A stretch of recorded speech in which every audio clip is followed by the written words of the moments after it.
श्री स्वामी समर्थ. जय जय स्वामी समर्थ. स्वामींचं नाव घेऊन मी आजच्या ह्या नवीन व्हिडिओला सुरुवात करते. यंदा 23 डिसेंबर म्हणजेच मंगळवारी आहे पौष विनायक चतुर्थी. यावेळेस विनायक चतुर्थीला अंगारक योग जुळून आलेला आहे. विनायक किंवा संकष्टी चतुर्थीला अंगारक योग जुळून येणे विशेष मानले जाते. याबद्दल मुद्दल पुराण तसेच गणेश पुराणात संदर्भ आढळून येतो. अंगारक म्हणजे मंगळ ग्रह जो निखाऱ्यासारखा लाल भडक दिसतो. त्याने भारद्वाज ऋषींकडून गणेश मंत्र घेतला आणि गणरायाची उपासना केली. त्याच्या उपासनेवर प्रसन्न होऊन बाप्पाने त्याला आशीर्वाद दिला की माझ्या जन्माची तिथी चतुर्थी होती, म्हणून मंगळवारी येणारी चतुर्थी तुझ्या नावावर अर्थात अंगारकी चतुर्थी म्हणून ओळखली जाईल. अमंगळ समजल्या जाणाऱ्या मंगळ ग्रहाला ज्या वरद विनायकाने पावन केले त्या विनायकाने आपलाही उद्धार करावा या हेतूने अंगारकी चतुर्थीचे व्रत हे केले जाते. वर्षातील सर्व चतुर्थी व्रत केल्याचे फळ मिळते. शिवाय मंगळ ग्रहाची आणि खुद्द गणरायाची आपल्यावर कृपादृष्टी होते. गणपती बुद्धीचे देवता आहेत. गणपती हे वैश्विक देवता आहेत. गणेश ही प्रेरणा देणारी देवता आहे. विविध कलांच्या आविष्काराने सर्वांशी खुला संवाद साधणारे आणि सर्वांना आपलेसे वाटणारे हे दैवत पराक्रमी असले तरी कोपिष्ट नाही, तेजस्वी असले तरी तापहीन असे हे दैवत. यामुळेच दैवत्व असलेला गणपती जवळचा आणि आपला वाटतो. कोणत्याही शुभ कार्याची सुरुवात, नवीन कामाचे प्रारंभ प्रथमेश विघ्नहर्ता गणपती बाप्पांच्या पूजनाने केली जाते. अंगारकी चतुर्थीचे व्रत केल्यास कोणतेही संकट येत नाही अथवा संकट आले त्याचे निवारण होते अशी मान्यता आहे. माता आपल्या मुलांच्या उज्ज्वल भविष्यासाठी, पतीच्या दीर्घायुष्यासाठी हे व्रत आवर्जून करतात. धार्मिकदृष्ट्या हा दिवस अतिशय महत्त्वाचा असल्यामुळे या दिवशी काही प्रभावी उपायांनी सेवा देखील केल्या जातात.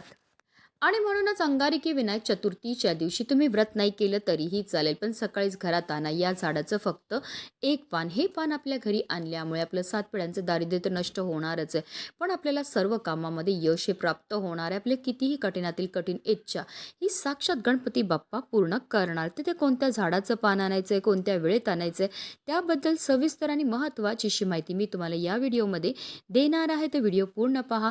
आणि जर तुम्ही माझ्या चॅनलवर नवीन असतील तर चॅनलला सबस्क्राईब करा आणि शेजारी बेल आयकॉन सुद्धा प्रेस करा, जेणेकरून तुम्हाला माझ्या नवनवीन व्हिडिओचं नोटिफिकेशन हे मिळत राहील आणि तुम्ही एक पण व्हिडिओ मिस करणार नाही. कमेंटमध्ये ओम गणपतये नमः किंवा ओम श्री विघ्नहर्ताय नमः लिहायला विसरू नका.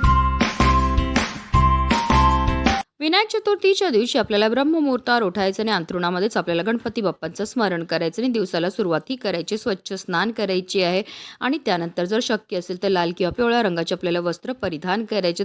सर्वप्रथम आपल्याला सूर्यदेवांना जल अर्पण करायचं. जल अर्पण करताना ओम सूर्यदेवाय नमः, ओम आदित्याय नमः या मंत्राचा आपल्याला जप करायचा. त्यानंतर आपल्याला सर्वप्रथम देवघरामध्ये दिवा हा प्रज्वलित करून घ्यायचा आहे, कारण कोणतीही सेवा किंवा कोणताही उपाय जर आपण अग्नीच्या साक्षीने केला तर त्यामध्ये आपल्याला निश्चित सफलताही प्राप्त होत असते. त्यानंतर आपल्याला व्रत करायचा संकल्प हा करून घ्यायचा आहे.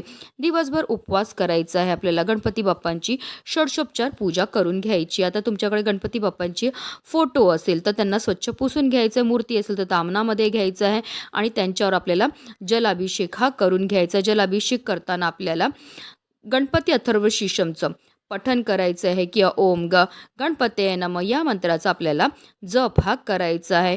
जलाभिषेक करून झाल्यानंतर आवर्जून हे जे तीर्थ आहे ते आपल्या मुलांना प्यायला द्यायचं. असं केल्यामुळे आपल्या मुलांच्या बुद्धीमध्ये वाढ होते. त्यानंतर गणपती बाप्पांच्या मूर्तीला स्वच्छ पुसून पुन्हा त्यांच्या स्थानावर ठेवायचं आहे. यानंतर आपल्याला गणपती बाप्पांना शेंदूर लावून घ्यायचं आहे. गणपती बाप्पांना दुर्वा अर्पण करून घ्यायचे. दुर्वा अर्पण करताना आवर्जून आपल्या मनातली इच्छा व्यक्त करायचं आहे. लाल जास्वंदीचं फूल अर्पण करून घ्यायचं आहे. धूप दीप अगरबत्ती नैवेद्य दाखवून घ्यायचं आहे. तुम्ही मोदकाचा नैवेद्य दाखवू शकता की अगदी गुळ खोबऱ्याचा नैवेद्य दाखवला तरीही चालणार आहे. त्यानंतर आपल्याला गणपती बाप्पांची मनोभावे आरतीही करून घ्यायची आहे. तसेच आपल्या मुलांकडनं सुद्धा गणपती बाप्पांना दुर्वा जास्वंदीचं फूल अर्पण करायला लावायचं आहे. मुलांकडनं सुद्धा ओम गणपतये नमः या मंत्राचा जप हा करायचा आहे. दिवसभर आपल्याला व्रत हे करायचं आणि संध्याकाळी पुन्हा गणपती बाप्पांची विधिवत पूजाही करून घ्यायची आहे. विनायक चतुर्थीचे व्रत हे एकादशी व्रताप्रमाणे दोन्ही वेळेस उपवास करून दुसऱ्या दिवशी सोडावे असे शास्त्रात म्हटले आहे. आता जर तुम्हाला उपवास शक्य नसेल तर आपल्याला गणपतीची मनोभावे पूजा अर्चनाही करायची आहे. ओम सिद्धी विनायकाय नमः या मंत्राचा जप करून व्रतपूर्ती करावी. अशा रीतीने आपल्याला पूजाही करून घ्यायची आहे. जास्वंदीचं लाल फूल म्हटलं की आपल्या डोळ्यासमोर सर्वप्रथम येतात ते म्हणजे आपले लाडके गणपती बाप्पा. कारण गणपती बाप्पांना हे फूल अतिशय प्रिय आहे. हे फूल शक्ती, ऊर्जा, पवित्रता आणि सौभाग्याचे प्रतीक मानले जाते. गणपतीच्या पूजेमध्ये लाल जास्वंदीचे फूल अर्पण केल्याने ते प्रसन्न होतात आणि सर्व अडथळे दूर होतात. हे फूल देवी लक्ष्मी, दुर्गा आणि काली यांनाही अर्पण केले जाते. लाल रंग शौर्य, शक्ती आणि ऊर्जेचे प्रतीक असल्याने देवी पूजेमध्ये याला विशेष महत्त्व आहे. जास्वंद सकारात्मक ऊर्जा, उत्साह आणि तेजाचे प्रतीक मानले जाते, ज्यामुळे घरातील नकारात्मक ऊर्जा दूर होते. सूर्यदेवाची उपासना आणि मंगळवारी हनुमानाला लाल जास्वंदीचे फूल अर्पण करणे शुभ मानले जाते. वास्तुशास्त्रानुसार जास्वंदीचे झाड घरात लावले अत्यंत शुभ मानले जाते, ज्यामुळे घरामध्ये सुख समृद्धी येते.